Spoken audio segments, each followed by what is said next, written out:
Hello everyone, welcome to another episode of How to Script in Valheim. Today, you're going to learn how to protect signs using a script that will automatically change them to a saved state.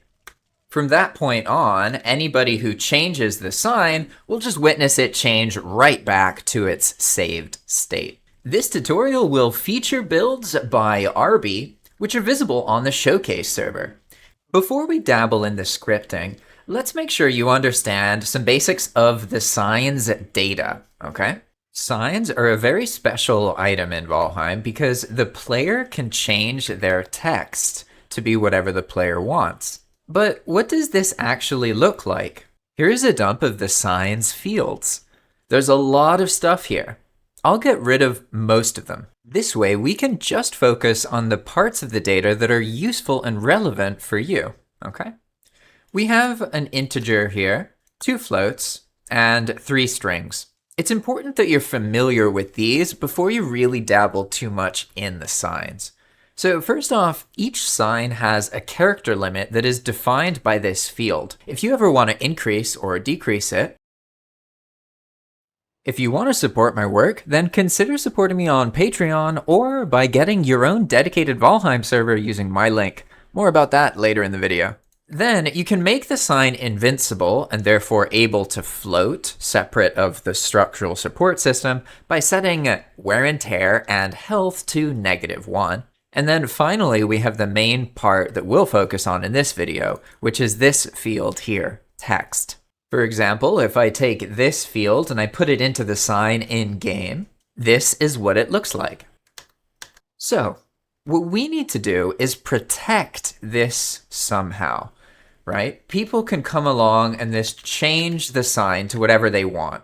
We don't want that. We want to protect the signs. That means that we need to store the correct text in the sign so that whenever it's changed, it just goes back to its correct form. Makes sense?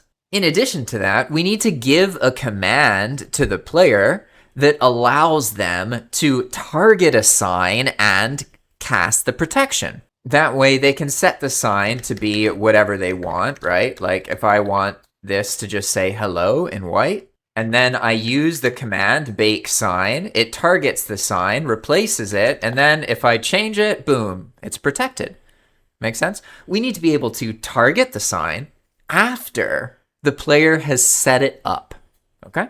So now that you understand a bit about the signs and you've seen the script in action, let's make it from the very beginning. We'll start off by making the mechanism where the player targets the sign with the say command. So we'll use the player prefab and then set it up like this. Type say, and then we're going to make up a new command. So tutorial bake sign. And then what's going to happen is we need some like debugging messages here. So if something goes wrong, we know where it's breaking. So it's always good to add those say commands. And we're just going to make a poke that targets the sign. Okay. And then when that sign receives that poke, what it's going to do is it's going to say that it was found, right? And then it's going to do some other stuff, okay? But for now, we're actually not going to worry about that. When you develop with scripting, especially in the beginning, you should do it piece by piece, step by step, and test it in-game as you move forward.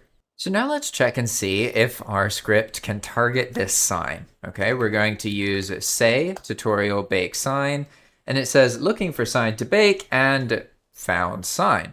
We don't know that it targeted the right sign though. Let's fix that. We're just going to quickly add a temporary spawn here, and it's going to be something really basic. Like I like the him and elf attacks personally. I think they're really cool. All right, so now let's do it again. Hey, there we go.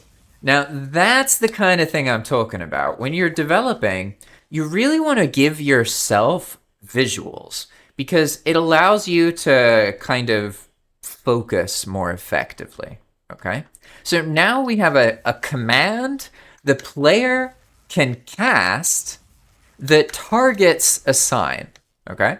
That's basically most of the work. What we need to do is add another field that contains the permanent value that the sign always switches back to, okay? So let's try and keep it as windmill, right? I mean, it seems fitting. RB has a lovely windmill right there. In order to accomplish this, we need to actually adjust the data of the sign to bake it when we hit it with that lightning bolt. Make sense? So what we're going to do here is use data and then bake sign data. I've already set this up. So here we are, we're back in game, and let's do the same thing. We're going to cast the tutorial bake sign spell, and then boom, it targets the sign. Let's change it to something else. Boom, it flips right back to itself. That being said, this part right here, where the player changes it and it changes back, that's another script. So let's get into that part now. What we need to do is react to the sign's text changing, okay? So the sign is going to experience a change in its data, right? So type change, and then the name of the data field that's changing is text, all right? But we want to filter it so that the only time this happens is when it's a protected sign that we baked using that command we just used earlier, okay?